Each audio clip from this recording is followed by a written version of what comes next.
Well, good evening, ladies and gentlemen. I'm Bruce McDonald, and this is the Talamanca Review. I spent a good chunk of time today doing a bunch of research. I had this crazy idea that I wanted to do more structured podcasting, more documentary format. Still with me here talking, but a lot more supporting material and a general idea or thesis for a program or a series of programs. And then I just sort of realized that this podcast is most enjoyable for me when I just come here and speak and try to speak from my heart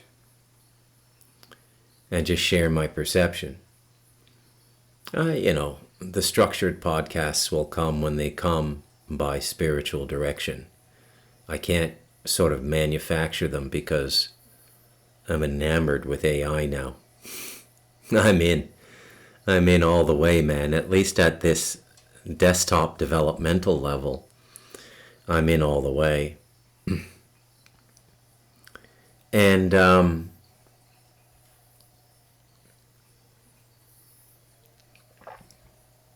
I don't really have any clear idea of what I want to talk about tonight, but I think that I'm just going to go over the last few podcasts and speak about them in what we'd call a form of commentary. So let me just get this open here.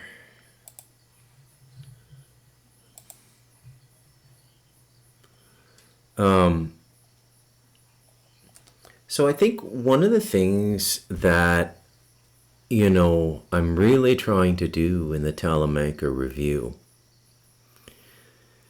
is illustrate to people that as we've crawled through time,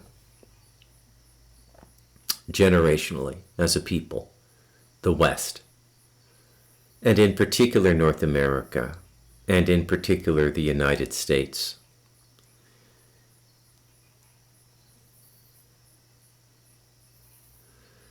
when you look at it with untrained eyes, which you wouldn't even be motivated to do unless you hit a point where there was something you found difficult to figure out. Like, I don't know, for example, how did we end up in the situation we're in now? How did the most magnificent society in the world that practiced benign liberalism, benign liberalism was the enshrinement of people's rights. Okay? And their individuality. And from that extraordinary individuality emerged this remarkably productive, remarkably creative, remarkably industrious, and remarkably entrepreneurial society. And it was beautiful. It was absolutely beautiful. It was like everything we touched was just golden. It was like we could do no wrong.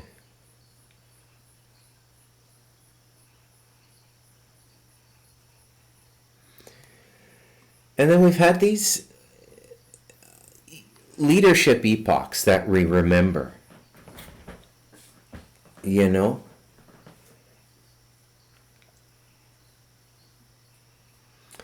Let's just go through them quickly. We're in the Trump era now, even though his 2 terms were split by Joe Biden, which I don't think has ever happened in American politics, but I don't feel like looking it up now. I'm a little AI agnostic right now. I've spent so much time on it today.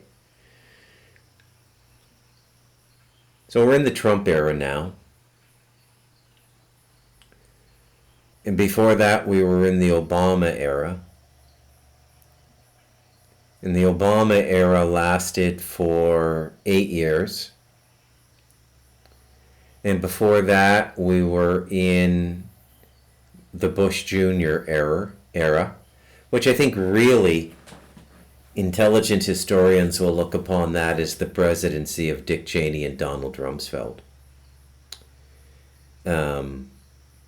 Captured beautifully in a movie called, I think it's called VP. I can't remember the title for sure, but Christian Bale plays George Bush Jr. and is it Christian Bale? No. It's Christian Bale plays Cheney.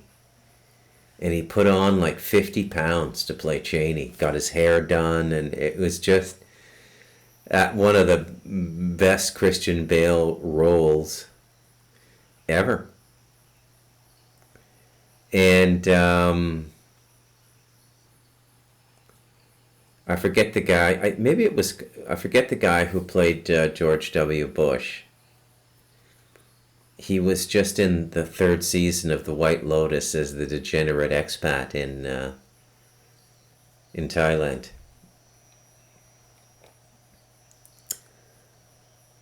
And then before Bush Jr., what did we have? Those were the Clinton years. Right? Those were the Clinton years. Clinton was 92 to 2000. I gotta go and use a little bit of research here. Hang on a sec.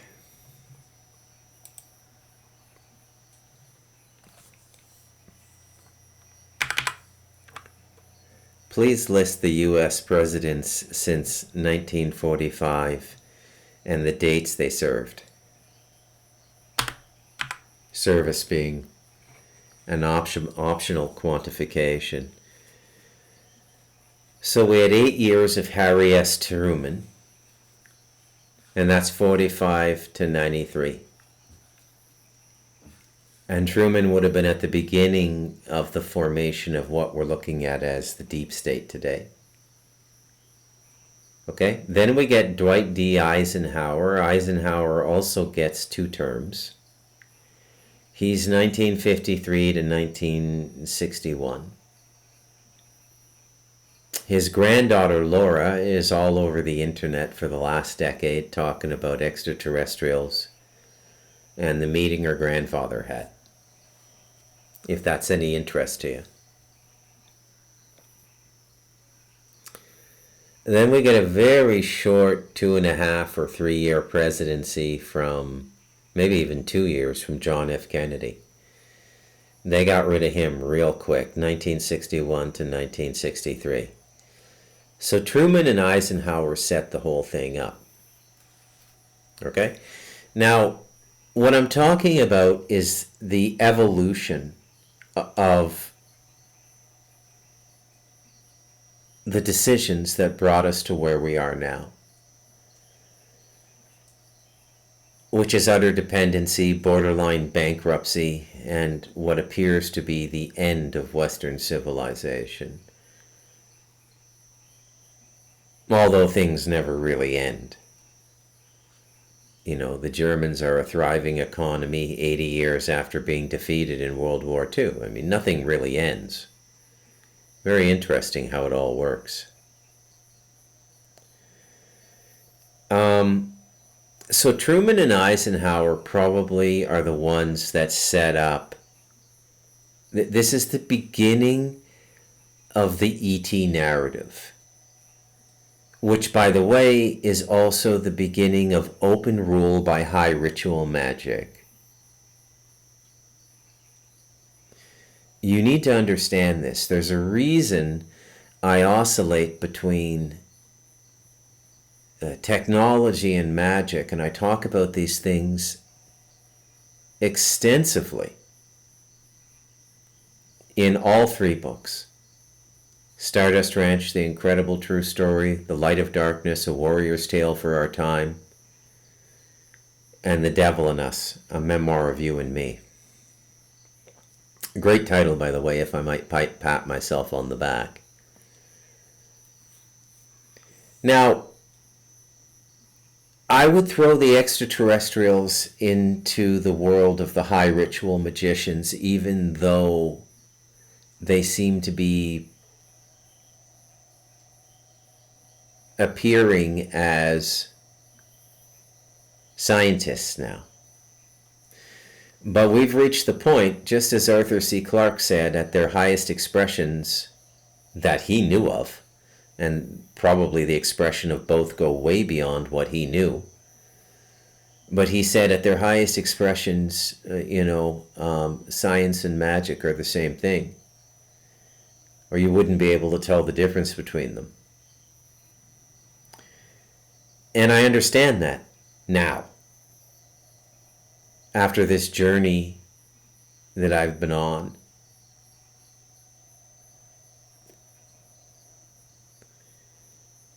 And I have to say that at times it's a little bit lonely and a little bit alienating to see the world in a way completely different than most people. Although those starting to see it my way are growing. Yeah. I think the most relevant time for my books will be sometime after I'm dead. And I don't think I'm getting out of here before my late 80s. Call that prophecy, call it whatever you want. I've just sort of been given that hint that my life's going to go to my late 80s.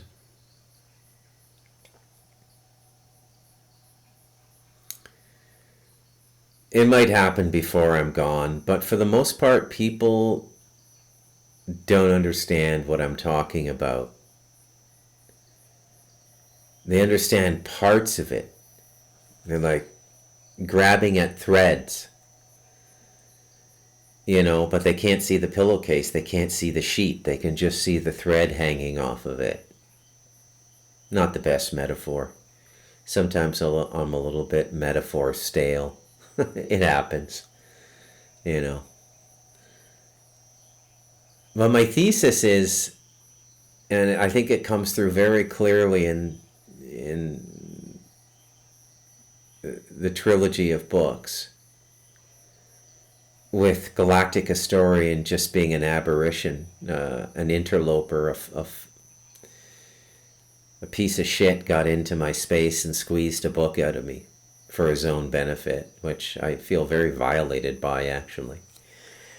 But the trilogy stands. It stands on its own.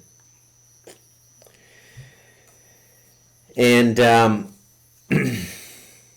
the suggestion is, if you're open to it, it's all through the books, that the history we have recorded, and that the history that we talk about, and that the history that we've normalized is false. Some of the details might be accurate, but the context that those details are put into are flat out false.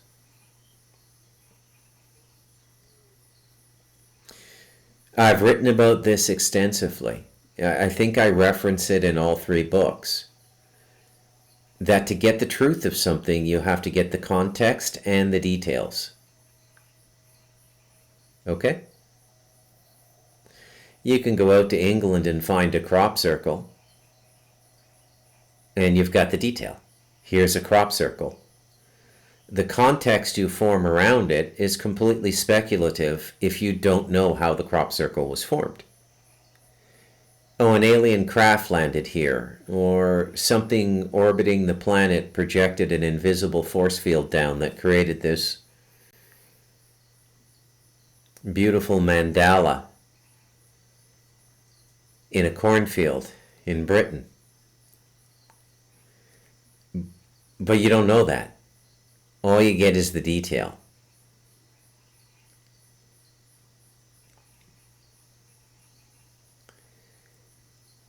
Now, what's happening now is that a hidden context is starting to come into view. It was occulted from us. Hidden. Really, it's been hidden in plain sight the whole time. But there's something going on in the collective consciousness now, or a significant portion of that collective consciousness, in which people are starting to see a different context. They're starting to see this absolute darkness, this shadow, self-creating and self-sustaining shadow, meaning that there's no opaque person casting the shadow with light hitting the person. The shadow's just there on its own. It's always been there. Now that's a good metaphor. A shadow without light or without form. Which is why we never recognized it as a shadow. We weren't looking for it. Now when you look back retrospectively, it's always been there. It's always been visible. It's always been detailed to us. We just did not have the consciousness to receive it.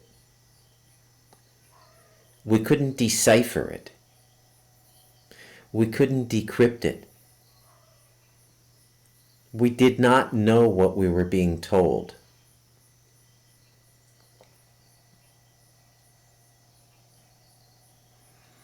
A classic example of this is Stanley Kubrick's 2001: A Space Odyssey.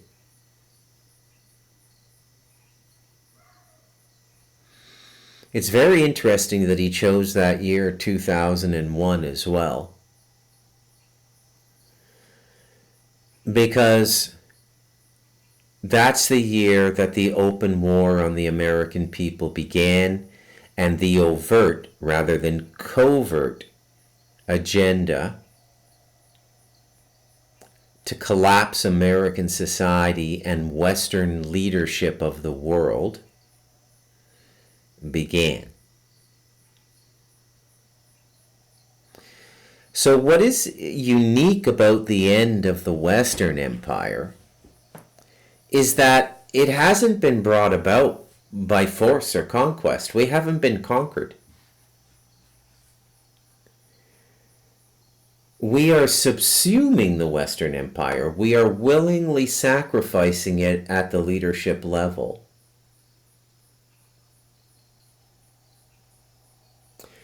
I'll use yesterday's podcast as a reference point for that thesis.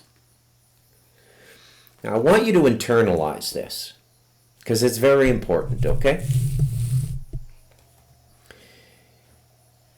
You have a people sent to a new land from a British crown, largely Scots and Irish, okay, and English, but the Scots and the Irish were the Scotch and the Irish were eager to get out of the United Kingdom, because we've always secretly hated the British. And anybody who lives in proximity to the British and is not British learns to hate them.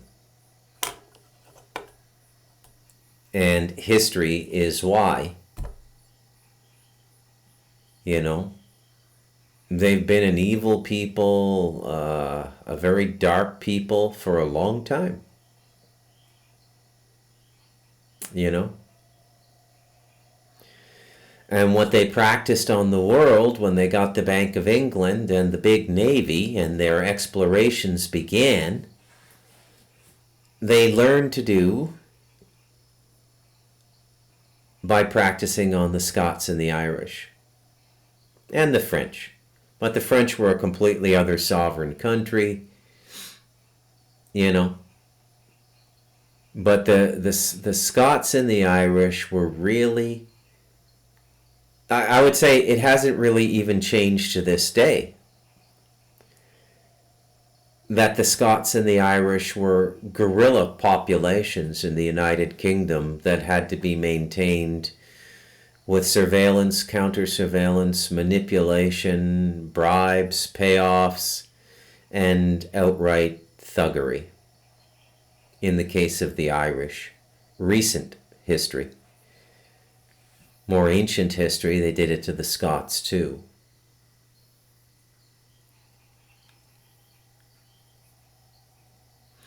Now, the British Empire was ostensibly destroyed after World War II for economic reasons and the cost of rebuilding.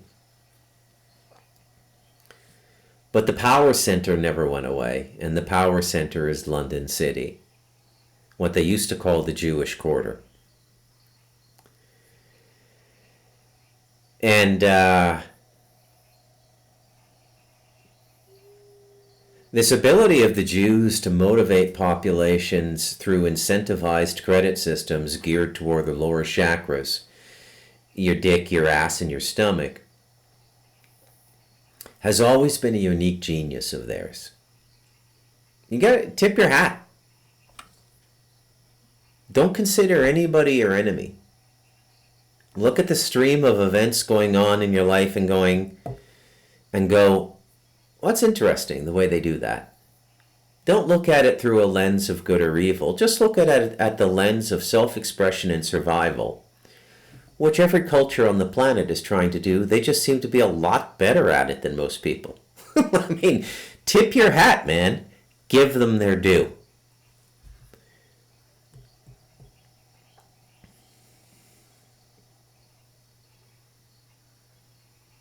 So you can see a clear ending to the British Empire. Now, if you're around my age, you remember all kinds of American-made movies that were extremely derogatory toward the British Empire. Right? Gandhi, for one. Lawrence of Arabia. Well, Lawrence of Arabia was a bit celebratory. But the English were generally portrayed as pompous asses. And this was the American ascension to the new empire. Now, the American empire was different than any other empire. The American empire was like getting invited to a Miami pool party. Right? Bikinis, beers, smoke a bit of weed, probably a bit of coke there if you're into that. Probably get a blowjob in the bathroom. America's pretty good. America's pretty good.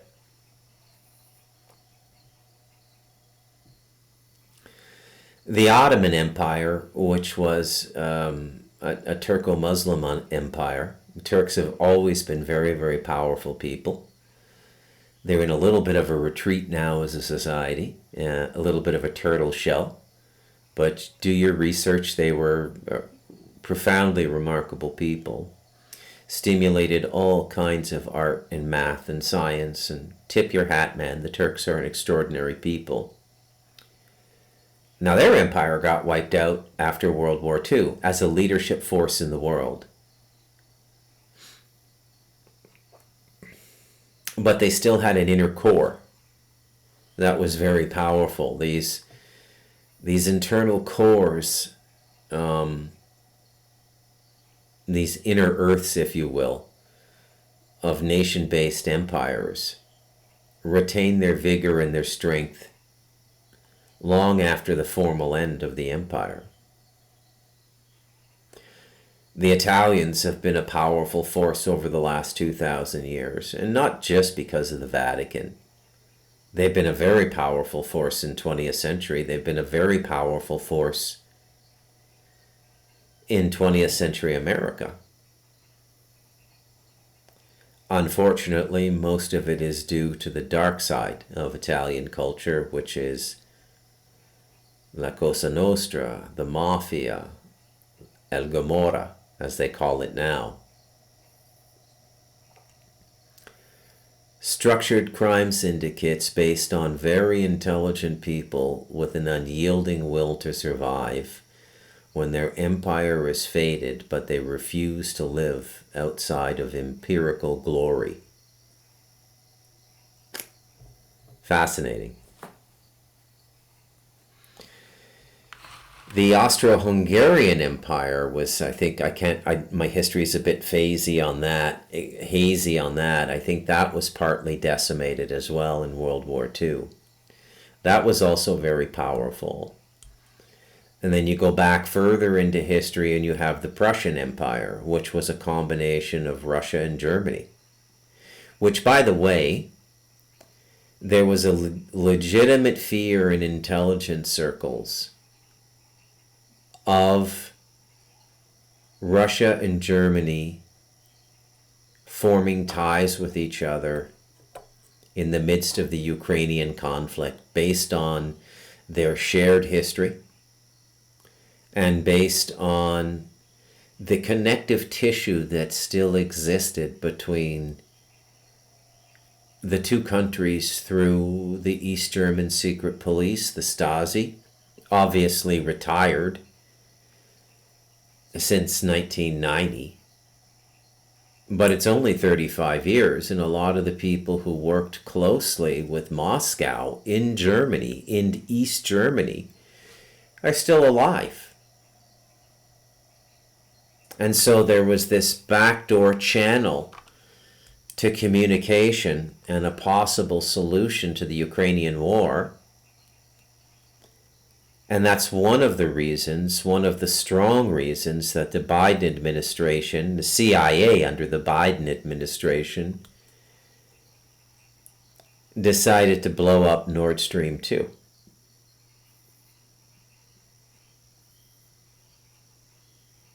It's fascinating, actually.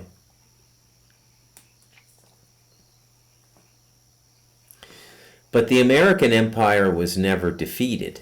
It is surrendering itself. When you look at all the backdoor deals, it's almost like they're passing the torch. It's like it's an open ceremony. They're not even really hiding it.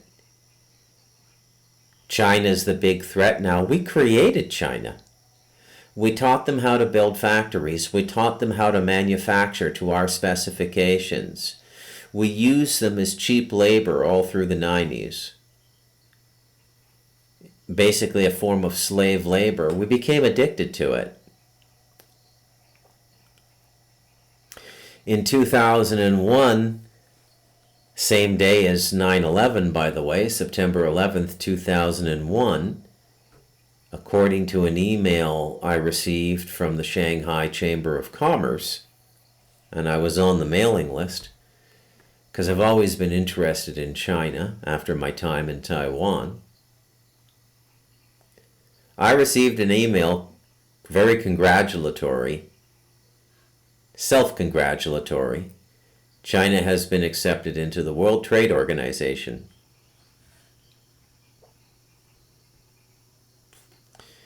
You know what happens when you get into the WTO?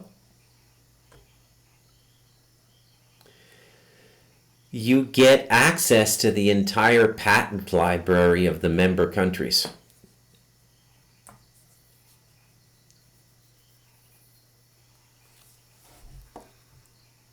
I wonder if anybody on the American or the European side thought that it was a good idea to allow China to have access to the patent registry when it was an open secret even back then that significant portions of their economy Official economy. I'm not talking rogue black market triad operations here.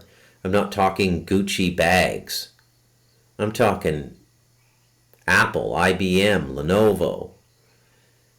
Big companies that, they're patents on technology. And we gave that all over to the greatest pirate country in the world. Probably tied with India. India does a lot of piracy as well, but it's so bad it never works. And Chinese, man, they can do a Gucci bag that will fool 9 out of 10 people. Sooner or later, you're going to bump into some snotty New York Jewish woman who's going to spot it. But other than those here and there Jewesses, you can go around with your Gucci bag and nobody will know the difference.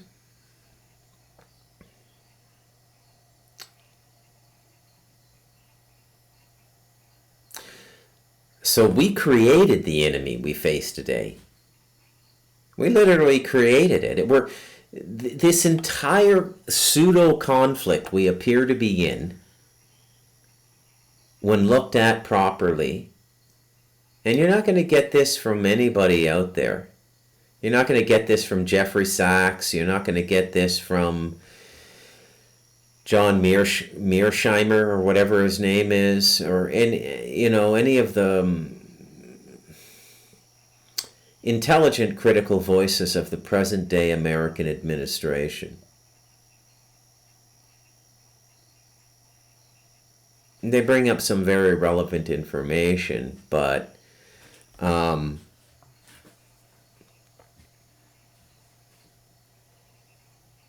don't really go deep enough. They don't really finish their thoughts, is what I guess I'm saying. So this whole thing is a kind of shadow boxing. That's what we're doing. We're shadow boxing. We're boxing our own shadow. And we do this because everything is part of an orchestrated design.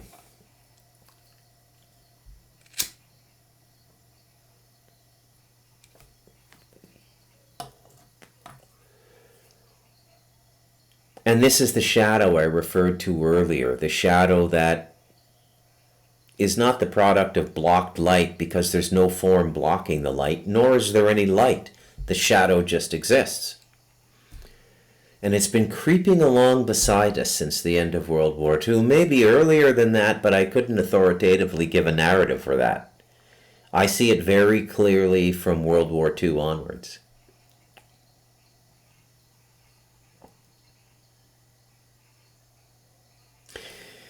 And what that means is that every decade of history that we've registered is false. Every memory and narrative we have, not personal memories, collective memories that we get from news and documentaries and living through things like the Vietnam War, stuff like this, right? Every memory, every narrative is a fiction because it doesn't have the right context. We don't know what really starts these wars. We're told a story. The World War II narrative is completely falling apart now under the scrutiny of intelligent, non-academic, independent researchers. And this is another thing about this revolution that we're in now. It's largely being led by unaccredited people following no standard format of information presentation or validation, like the academic process of peer review. And what I've learned through the many hours I've spent with artificial intelligence now and using it as a research tool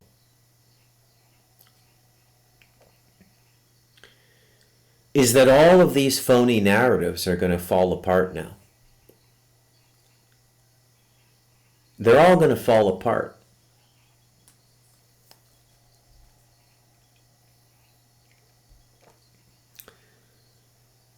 And what I've slowly digested through my internal systems.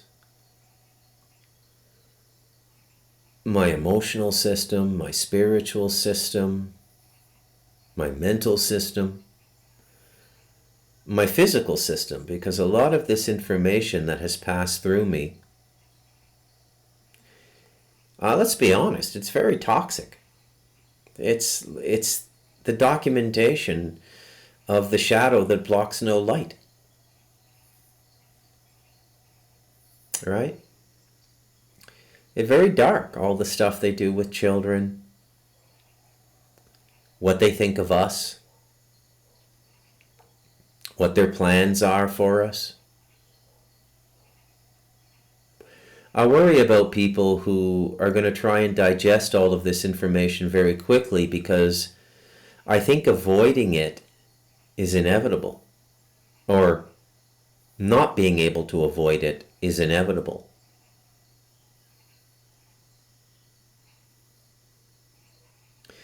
The NPCs aren't going to know what to do. The non-playing characters, the soul disconnects. And that's what they are, and there's a lot of them now. Soul disconnects. They're not connected to themselves. They're unsouled.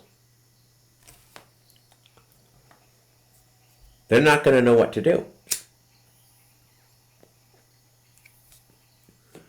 Because it's going to become very clear very quickly that they've led their whole lives in a falsehood. But maybe they're so dense they won't even digest that. I don't know. I don't think you have a whole lot of shame or regret when you're kind of an NPC.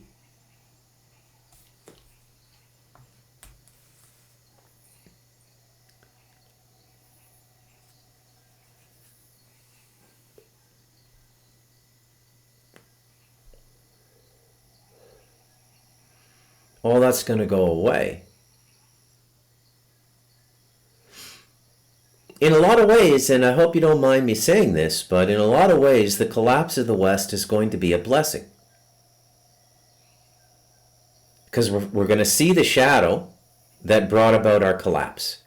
We're going to see the enemy. And we're going to see the falsehood of all of the rhetoric of the last 8 or 9 decades. We got to destroy, we got to stop this, we got to go into this country, we got to do this, we got to do that.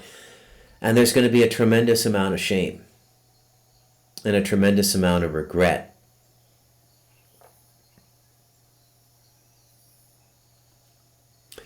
And then that Miami pool party is going to go into psychoanalysis like Tony Soprano to cope with the anxiety attacks.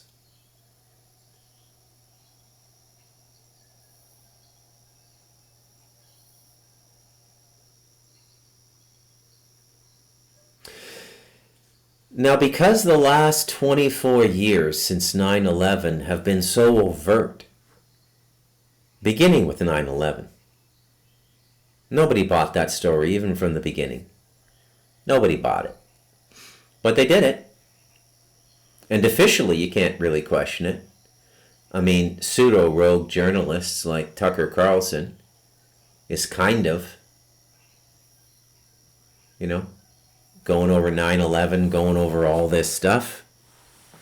Good on him. It's a step forward for the general population. I'm not sure I entirely trust his motivation or his handlers, though. And believe me when I tell you, Tucker has handlers. Tucker ain't out there operating alone. Tucker has access to a think tank, people he can talk to and reflect with to get deeper perspectives on stuff. People who were in it, in Washington, in administrations in the last 20 or 30 years, who tell him, no, that's what we told the public, this is what really happened. Tucker has handlers. They're not handlers, they're just like a think tank that likes what he does. I don't mean to cast like a nefarious perspective on everything I talk about. They're just like-minded people who don't like the way America is going, and they help him out. On the cuff, behind the curtain. They don't want to be publicly known for doing this. But it gives Tucker a lot of his confidence.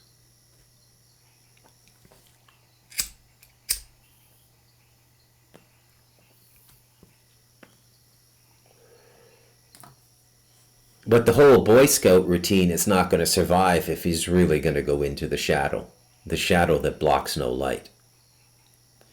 I don't think he'll go into it. And you can't get the truth unless you go into that. Because that's where the truth is. You can get it secondhand. You can get a sense of it, I guess. You can get a sense of it from reading my books.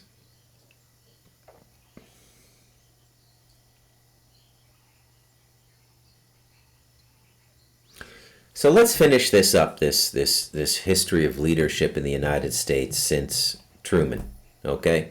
So Truman and Eisenhower form the beginning of what, let's call it the deep state, just to keep the nomenclature in alignment with what the kids are saying on the internet and what Donnie Trump and his cheerleader squad are calling it. Let's just call it that, even though that's probably not a good term for it.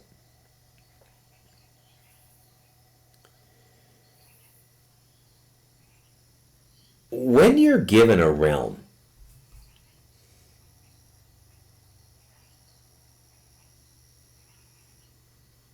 let's call the human world, this earth we live upon, flat, round, ovular. I go ovular, by the way, not flat or round.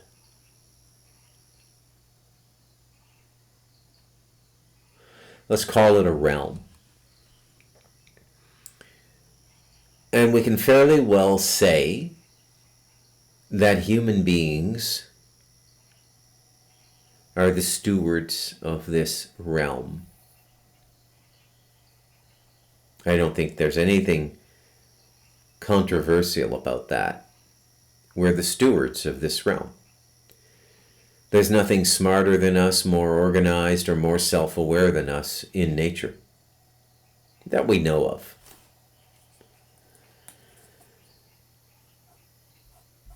This is a recognized state in universal law, the law of realms. Okay? I would not say that man is the steward of the sea, because man does not live in the sea. Man can cross the sea on top of it in boats, but man is not the steward of the water world. The water world, by the way, has its own sentient life. Mermaids are real. Let me just get this out of the way. Pretty much every mythology you grew up with is rooted in a literal reality. And this is the measure of our consciousness collapse. What we now call mythology used to be daily lived experience for different versions of humanity. Humanity unmolested by electromagnetic energy, humanity unmolested by structured education that begins at 4 years old for junior kindergarten, or 1 year old if the mother and father are working and the kid gets thrown into daycare or Montessori. None of that existed. And so consciousness emerged much more naturally. The systems we've built up have always been built in the space of the shadow that blocks no light. They're always built on places and principles in which the shadow is present, because the institutions were created as the principal conductors of the negative energy, because they created the opportunity for human beings to treat each other in complete indifference and disregard of the heart. I'm sorry, sir, I'm just following policy. I'm sorry, ma'am, I'm just doing my job. Imagine a British Bobby, a British cop, showing up at the door of some 65-year-old guy who said something on Facebook. about Muslim rape gangs. Imagine the temerity it takes to look that person in the eye and say, this is just, this is the law, and you are being taken to jail, where you will get a bail hearing, and then you'll be brought back home, and you're going to live under bail conditions until your trial, and then you're going to be tried, and then you're going to do your sentence.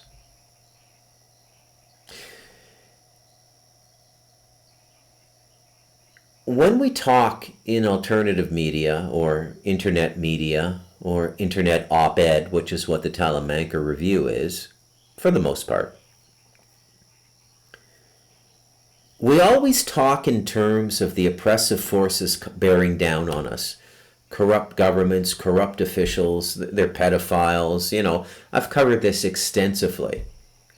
I think probably my best podcast on the topic is the Catamite Parade. Right? But what we don't talk about is the reshaping of the human heart and human consciousness, the transfiguration of individuals by living in the shadow.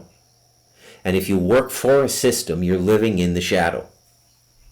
You're living in the shadow. You're not living in the light. Because the institutions are all built in the shadow. They're not built in the light. They can't exist in the light, because the light is heart-centered. What we never talk about is how we've managed to produce a society that have all these automatons who will hurt, harm, and possibly kill people. And their excuse is they're just doing their job. When anyone at a grade 8 or beyond level with an innate sense of self and human liberty, which is innate to us. It's not something given to us by governments. It's innate. It's inside of us. We're born with it. This is the concept of sentience. Now, we haven't managed our consciousness and our behavior and our growth as a species very well, except for one field, and that field is technology. But everything else is stagnated. But my question to you folks is, where do these people come from?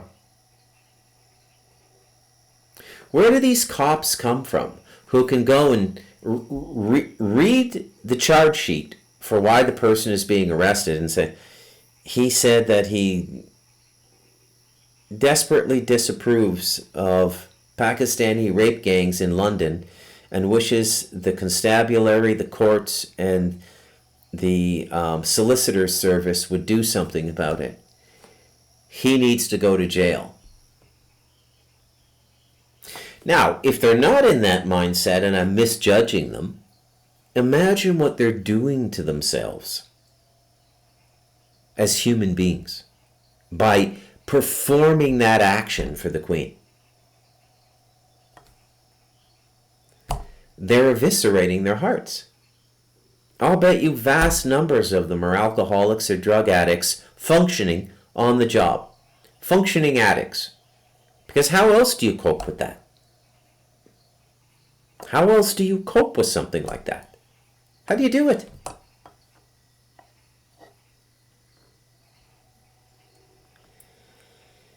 It's not just the cops, I don't mean to pick on them, and it's not just Britain, I don't mean to pick on them. It's getting real bad in Canada now, too.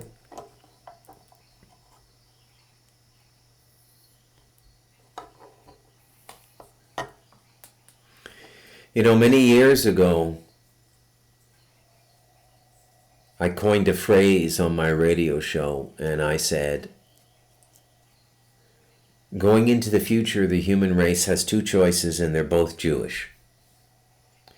One is the Gulag, which is the communist system and the prisons within the communist system, which is Jewish, including Chinese communism. It was set up by Jews. And the other is the synagogue, which is ruled by the Sanhedrin under Noahide law, completely unfair system where the world openly acknowledges in law, it's going to be enshrined in law, that one group of people is superior to all others, and a crime against a member of this group or population is exponentially more serious than Gentile on Gentile crime. This is the world we're going into. I know when you say it out loud, it sounds crazy, but open your eyes and just look. Joe Biden, Nancy Pelosi, Chuck Schumer. That's all a Jewish agenda. Okay? It's all a Jewish agenda. The transgenderism comes from the Talmud and their belief there are at least 8 genders. This is Jewish thinking.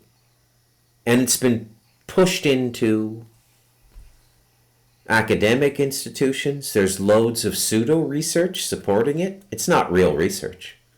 It's not real science. And we exist on the very cusp of the absurd. Every day we live on the cusp of the absurd and try to cope. Then you swing over to Trump, and he's the antidote to the lunacy of the left.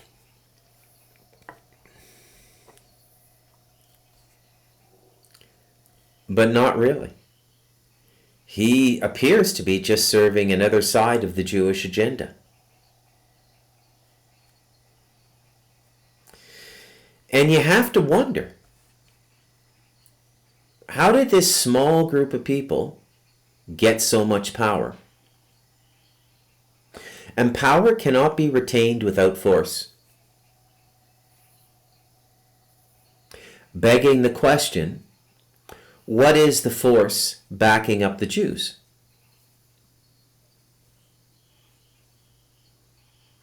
And I can assure you,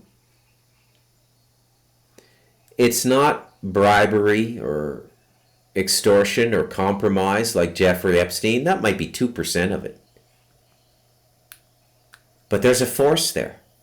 Because all of these empires I talked about, the Ottoman, the Prussian, the British, they all existed by controlling the balance of force, mastering warfare.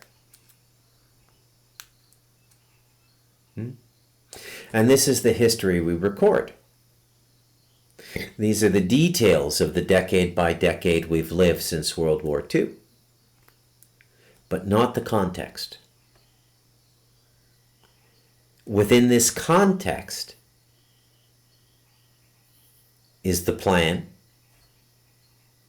clearly expressed in 2001: A Space Odyssey, by the way, and the goal.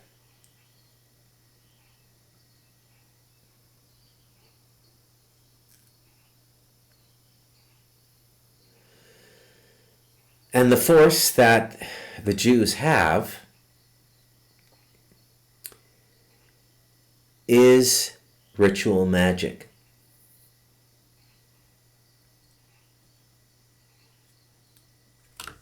And that's it. It's a ritual magic and mastery of the astral, the 4th dimension, to affect the physical. It's kind of like a boomerang you throw into another dimension. You throw it from Perth, Australia, it goes into the astral and it comes out in Los Angeles and hits the person in the head you wanted to hit in the head. That's magic. And it's a weapon. And it's used. It's used. And then as people have witnessed this, many of them have been seduced into entering into some form of apprehension of this magic, which means Gentile secret societies. Right? What else could that mean? Well, I'm going to tell you something that Spirit told me. Every one of these ancillary groups that have been trained by the Kabbalists over the last 4 centuries have been given compromised information. And when you're dealing with magic, you're dealing with something as precise as the formation of an atomic bomb.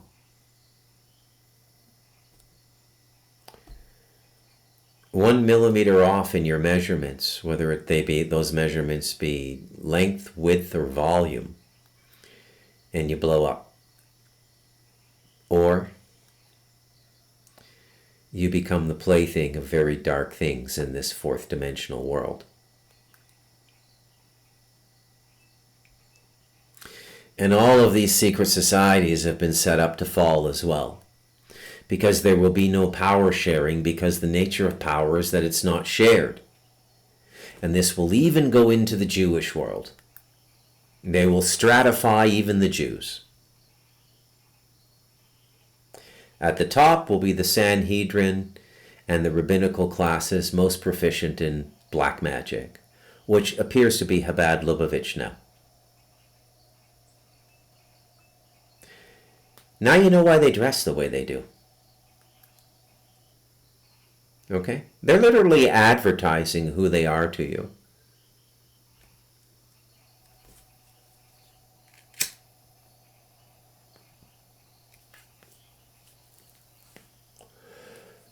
Where did this uniform come from? The black hat, the black suit. You go back to biblical times, they're wearing woven shawls. The rabbis might have robes, but it's not this black thing. It's more like, I'd say that what Mel Gibson captured in The Passion of the Christ is an accurate depiction of how they dressed back then. Right? Where did this black hat and black suit come from? It came from the class of entities that they interdimensionally met with. That's where it came from. It's a representation of the human commitment to that agency that's not supposed to have an effect in this realm, brought into the world through Jewish consciousness as the living organic portal.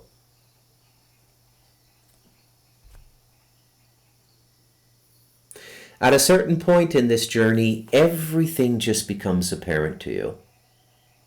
It's not that you can read symbolism. It's like reality is the literal and the symbolic and the mythological all simultaneously for me. I don't make any distinctions. I don't funnel things up. I don't break up reality. Everything is just self-evident at this point in my life. And I don't begrudge anybody in this game. I don't begrudge anybody. I don't see black magic as any more vicious than an AK-47 as a tool of killing people. It's just what they're proficient in. They're not a physical people, the Jews.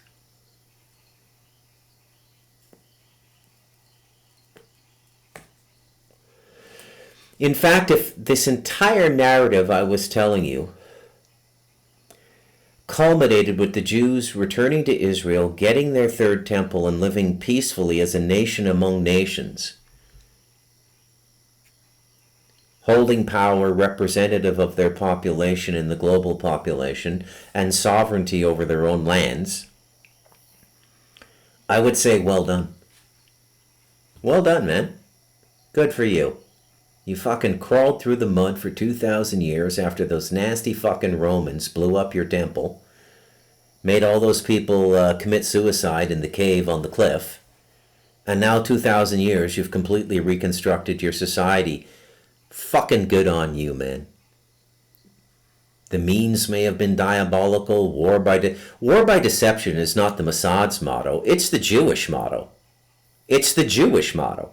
Stop pretending it's this, it's that, I'm at a point where I don't trust any of them. Noam Chomsky, Jeffrey Sachs, I don't trust them. Because I don't believe they could be as smart as they are and not know what I know. And if they know what I know, why are they not talking about it?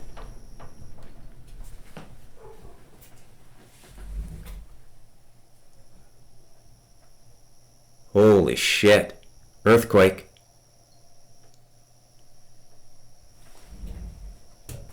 Man, that's a strong one. Holy shit, the house is still shaking.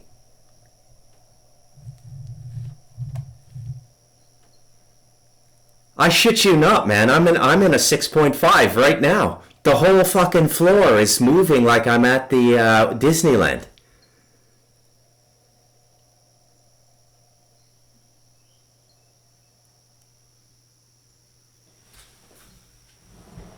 What an interesting effect in the middle of a podcast, what I'm talking about, right?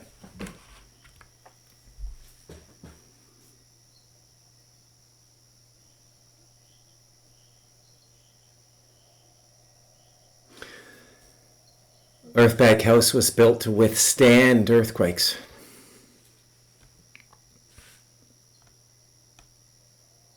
Boy, that kind of threw me for a loop there. Where was I?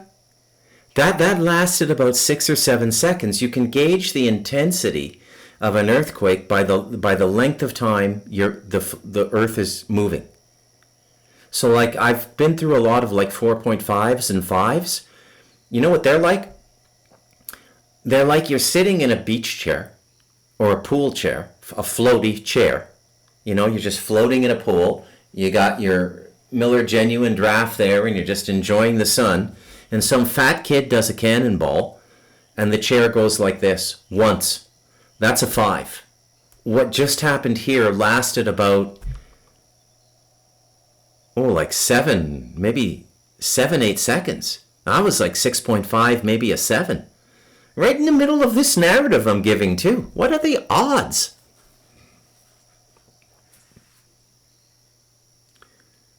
So why aren't they telling us?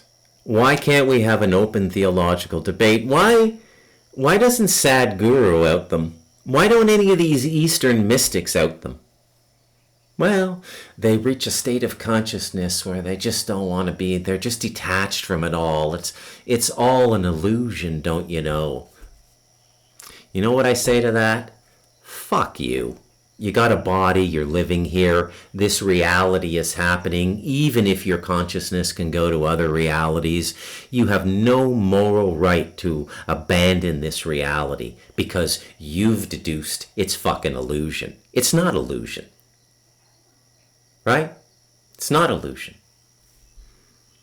Is the spirit of the prime creator in this world sustaining time, life, and the realm? Yes. Then if the prime creator is the absolute reality, and it's the prime creator's energy sustaining this realm, how can it be an illusion? It's this, it's like all these Gnostic fucks, They're kind of nutty. Right? I think that whole Gnostic thing is a bad road as well. Very bad road, actually, because it has you thinking in limiting ways.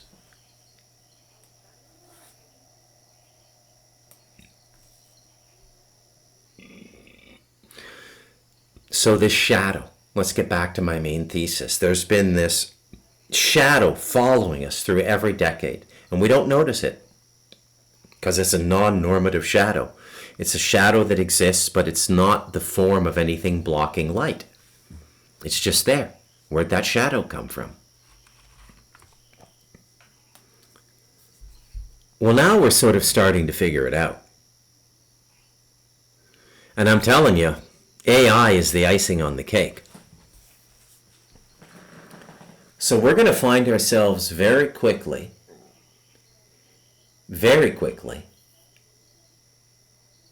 in an us or them situation.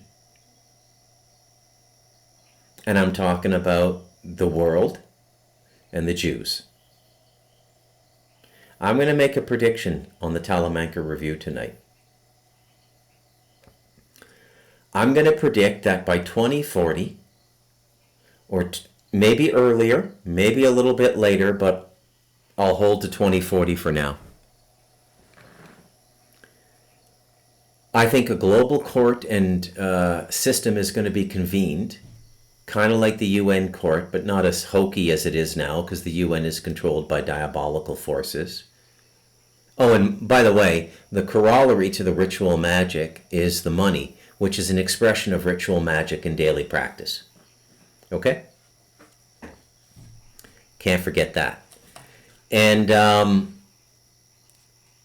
so By 2040, Zionists will be hunted all over the world, and they'll go into hiding. They'll go into hiding years before that, probably sometime around 2030. They will go into hiding, and just like Simon Wiesenthal hunted the Nazis, the world will be hunting Zionists, and they will overtake the Nazi as the most demonstrable evil the human race has ever engaged. They will become the new face of evil. No more Hitler references. Oh, he's as bad as Hitler. It'll be, oh, he was as bad as Netanyahu. Sound crazy? How many times have I steered you wrong? It's coming, trust me. Okay? America is the only friend Israel has left in the world. America is turning on Israel now. Figured out the Jew racket, and it is a racket. They've been doing it. The only way they've gotten away with it for so long is they've always had somewhere to run to. And there's nowhere left to run. The world is a closed place now. Now, remember, what I'm telling you tonight, they know. The rabbis know. The Zionists know. The black magic atheist Jews, they know what I'm telling you. Hence the us or them situation. And they already started. I'd say they started with the mRNA vaccine. Kill them. Sooner or later, they're going to figure out what we did. And we got to kill them all. And they've already started it. I don't think this has anything to do with depopulation. I don't think the world is particularly overpopulated. It's abused. Yeah, no doubt. I think the oceans take the worst of it, but we don't talk about that much. But this is what's going to happen. I think I'm going to title this... What am I going to title this? I think I'm going to title this, The Shadow That Does Not Block Light. Peace out, folks. I'm Bruce McDonald, and this has been the Talamanca Review.